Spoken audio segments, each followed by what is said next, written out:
Retirement is not a destination. It's really a new phase of life.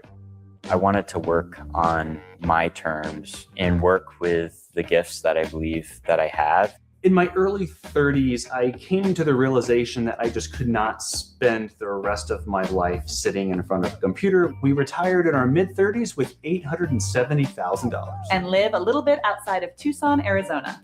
I'm an American expat retiree living off of about $185,000 in Dubai. I live in Pensacola, Florida, and retired at 28 years old.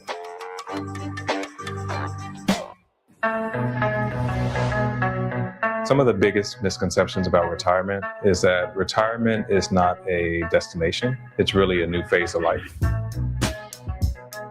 Going from making minimum wage and trying to save as much as you can and counting every penny to now being able to spend whatever you want. It's been a journey.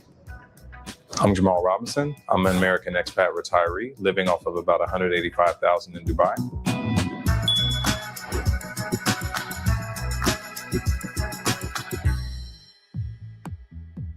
I actually decided to retire at 17 years old. I was working at Taco Bell. Believe it or not, at that age, I was able to look around at the job market and I didn't see a lot of people that were happy with work. I learned that it's really important to make sure that you're working and you have your own relationship with work and you're not doing something that you don't want to do. So in my mind, I always thought that it made the most sense to compress that amount of time in my life. And I set the goal to retire early at 45, which I wound up hitting 6 years earlier than expected.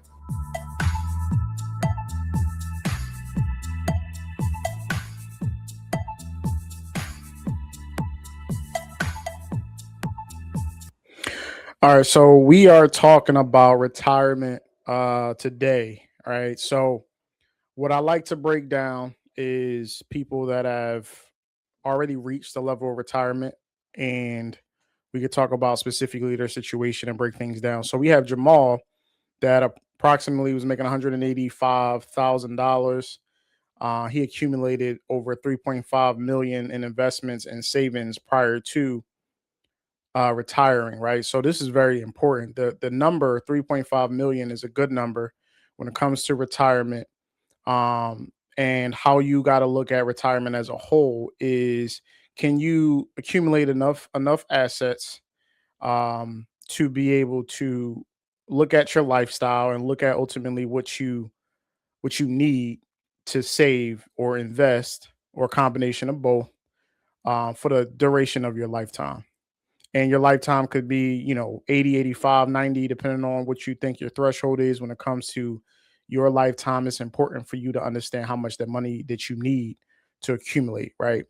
And we also know that depending on the person, depending on the situation, your lifestyle would then dictate your number. So obviously, if you want to, if you want $100,000 of spending a year, you have to do the math, reverse engineer how much ultimately you want to have to spend a year, every year, multiply that by how many years, and then that'll give you a good understanding of the number that you need to retire. You also got to consider inflation, the 4 to 5%. I mean, I would even raise it up to about 7 to 8% just in case we have an influx of inflation. To also look at your high yield savings accounts if you're using that. If it's your investments, can you accumulate over the 5 to 6 to 7% on your assets when it comes to the market? And then obviously passive income, if you can accumulate a level of passive income, could definitely assist in your long-term retirement goals. And it's interesting that he stated that he wanted to retire at 45, because that is the number for me. That's the number that I would like to hit. 45 years old, be able to put things in place as we are doing currently right now to put ourselves in a position to possibly retire in about, for me, 10 years, 9 years at this point. But for him to reach that goal at 40 is an amazing accomplishment. Good for him. And let's talk about it.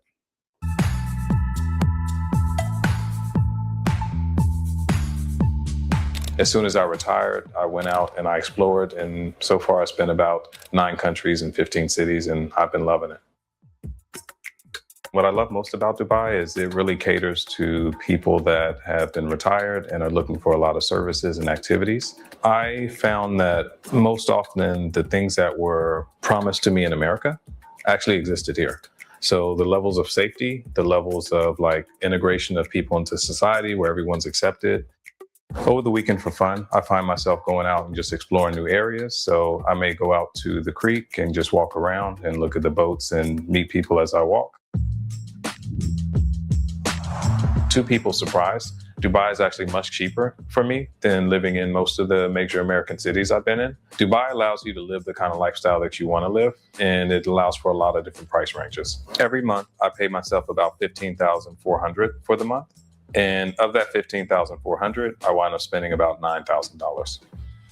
Food, I definitely don't go cheap on. I typically allocate about $2,000 per month. I go out and eat a lot of times when I have friends or people that I can entertain.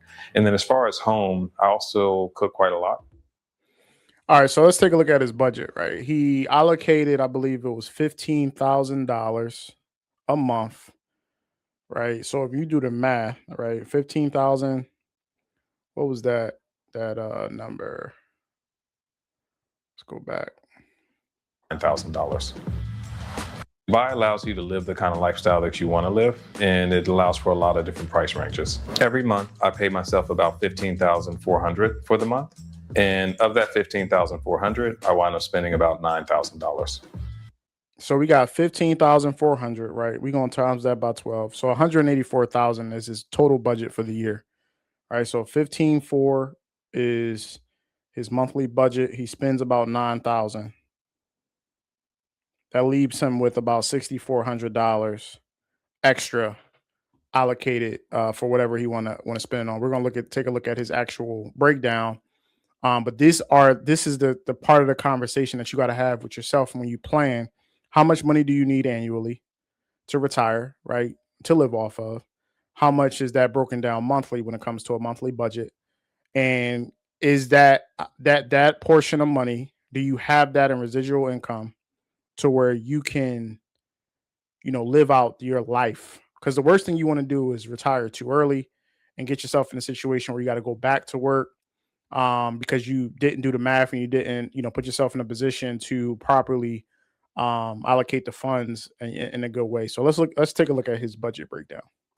Food, I definitely don't go cheap on. I typically allocate about $2,000 per month. I go out and eat a lot of times when I have friends or people that I can entertain. And then as far as home, I also cook quite a lot. All right, so we got a $12,000 spending monthly breakdown for December of 2024. And as you could tell, you got $4,400 when it comes to rent. Health and wellness is $28. Food is $2,100. Discretionary, transportation, insurance, and subscriptions. Now we know with the breakdown that we seen earlier, he has about $3.5 million of investment. So I'm assuming savings and investment. So I'm assuming that a portion of that money, a large portion of that money, is probably still invested, maybe possibly in a high yield savings account. But this is his breakdown when it comes to spending. It would be nice to see what his investments breakdown look like if he has a high yield savings, if he has a 401k, if he has a brokerage account, what that looks like. But this is his monthly breakdown spending budget. Remember, he's given himself 15,400. He's spending right now, as of December 24, $12,000. So he's under his spending threshold. So I don't see no issues with this. December was a unique month for me because I'm on a kind of expat private insurance. I had to pay about $1,600 out of pocket for some medication. My doctor's visits were anywhere from $200 to $300 a piece. So it totaled up to be a lot higher. When it comes to getting around for transit in Dubai, I'm a little bit sad about this as I don't have a car. I use a service here where I get access to a driver, and the driver drives me all around the city. So I pay my $400 to $600 a month and use that for transportation. The place that I'm currently living in is 2 bedrooms, and it's roughly about 900 square feet. It's right off the beach and in a premium area for Dubai. And this place costs about $5,000 per month. How I live now is I'm actually spending a lot more than I typically would. My relationship growing up with money was definitely one of discipline. Without really consciously thinking through it, I chose to save a lot. Now, as I've been able to reflect a lot as an adult, also see where I had a scarcity mindset and maybe not a healthy relationship with money in the sense of I wanted to hoard it. Luckily, I've been able to graduate to a place where I'm much more comfortable. I've been opening up the checkbook and spending more.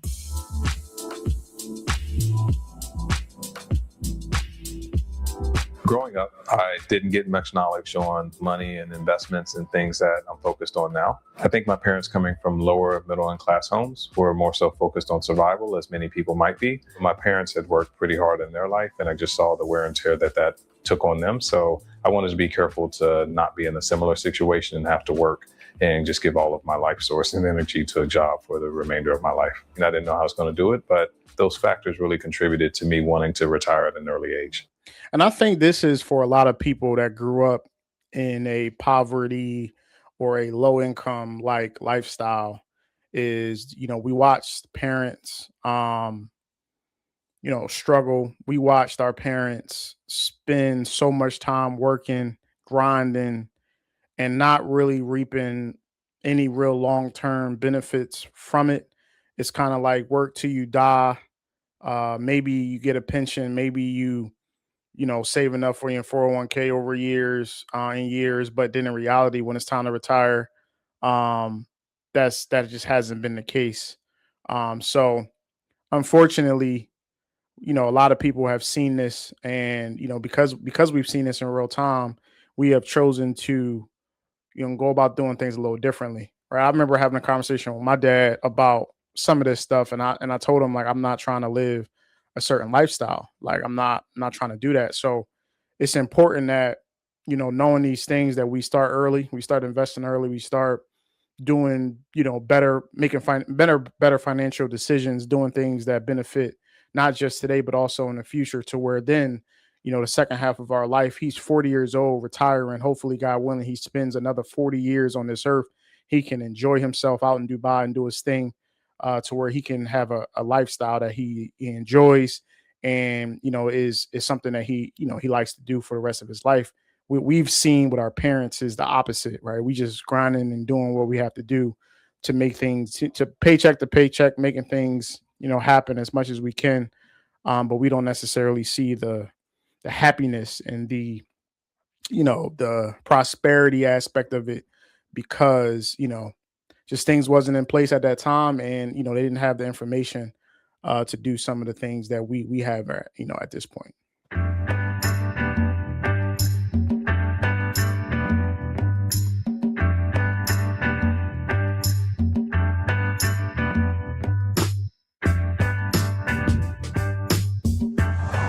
Climbing up the corporate ladder was not easy, but I definitely aggressively climbed up the corporate ladder. I moved to Austin, Texas, worked at this amazing startup called InfoChimps, and made a lot of great connections there. And that accelerated me into tech, which later led to IBM, Amazon, Intel, Microsoft, and a few others.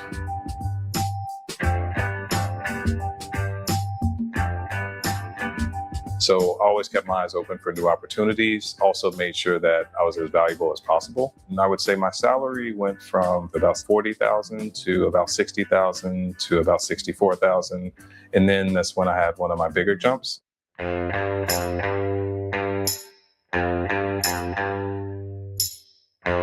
then after that, I went to north of 1 million.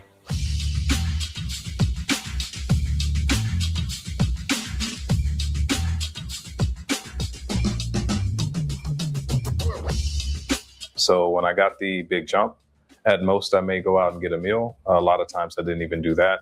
I always remind people that in my head, I'm still the guy that's making a minimum wage working at Taco Bell. So when people see these large salaries or ask me, hey, how did it feel to make over $1 million a year? I often tell them, I don't know, it felt like making not quite minimum wage, but also not like making $1 million a year. I would make $1 million a year and I would struggle to spend over $50 on an item. There definitely was a certain amount of money that I wanted to hit when I retired. Over the years, that has changed. It started off in the low 1.5 million, then it got up to 5 million, then 20 million. And at some point, I realized that with what I need in life, I settled on my number, which is around 4 million. Some of the biggest misconceptions about retirement, or at the very least, things that people need to know is that retirement is not a destination. It's really a new phase of life. I want to maximize my life experiences and not keep saving money for the future. Part of retiring was so I could explore my hobbies more. And the hobbies that I have are typically in the space of creativity. I DJ in my spare time. I've always had a love for music. So as I've gotten older and got more aware of technologies that exist, I've gotten more into producing music and just playing around with sounds. When it comes to choosing where I live, I have a matrix of about 14 things that qualify safety, the amount of singles that they have as I'm still single, the population, how diverse it is, the government, how stable it is, the currency, and a few other things. And Dubai hit pretty high on that list. What I love the most about Dubai is the cultural diversity. There's people from literally all over the world. So immediately I was able to come and feel at home. On top of that, it's very centrally located. So I can travel to the US or travel to the East and check out various like Southeast Asian countries along with Australia. And then at the same time, there's just a lot to do here. As an American expat that's also Black, I would say my experience has been very different than what I'm used to. In America, you're typically identified as a Black person first, and then after that, you're an engineer or a janitor or whatever they want to label you as. And I would say that as I've traveled around the world, as soon as I open my mouth and people hear the accent, I typically get categorized with the rest of Americans. So quite often, I don't feel my Blackness. It's almost like you're celebrated and people will come up to you and they want to talk and engage with you. So I found that it's been, maybe for the first time in my life, a privilege to be a Black person, and it's been really beneficial. Overall, I find that I'm more happy and more at peace, and it's just much better here than where I was living before.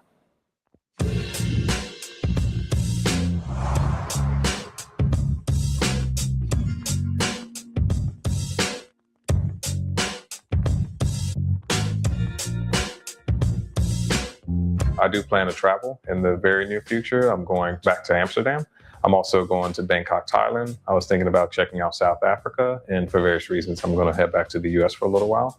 And as far as what's actually next, I would say I try not to think in the typical term of what's next. As long as I can retain those emotional states and make sure that I'm also doing so while adding value to the world, I'm okay with it.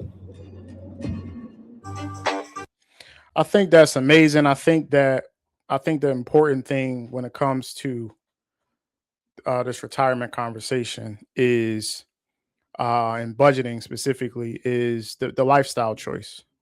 It's what lifestyle do you want to live, and how can you reverse engineer the ability for you to save the money, and when it comes to your investments as well as your savings, to where you can have a very happy and prosperous retirement for yourself, your family, etc. And usually we talk about a few $1,000,000 to be completely honest nowadays. But just understand that you might not make it to 40. You might be able to do it at 45. You might be able to do it at 50. But do the things you need to do every day to put yourself in a position to where you can accumulate assets, you can accumulate real estate, you can accumulate the savings for your retirement, if it's your 401k, Roth IRA, things like that. And like I always say, invest, invest, invest, put yourself in the right situation. Know the lifestyle that you want to live ultimately in your life. It doesn't have to be the same as Jamal's. It doesn't have to be the same as mine, but put yourself in a position to where you can, live out an amazing life, level of happiness and success for you long-term, you and your family, man. I love you guys. I appreciate y'all. I'm out. Antoine Smalls. Peace.